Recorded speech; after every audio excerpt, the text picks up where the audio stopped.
ja ta ütles mulle, mine pesema või ma jätan su maha. Nagu ma oleks elu sees pesus käinud. Sa suht haised. Sa ei puutu asjasse, ühesõnaga. Ma jätsin ta maha ja mõtlesin korraks, et äkki ma lähen käin pesemas, aga siis ta ütles mulle, et ta ei taha mind elu sees enam näha, sest ma haisen nagu lehma sitt. No türa Puskar on ka otsa. Vai? Mida perset? Türa, mulle pohmakas, laske magada. Türa, sa oled nii kole ka veel. Ja kes sa oled? Ja miks sa mu nime tead? Noorem seltsant Nolan. Mädi. Ja see on su näo peale tätoveeritud.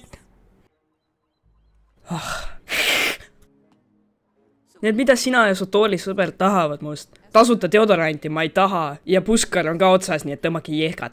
Puskar? Ei, ma tegelikult tundsin su haisu teisse tänava otsa.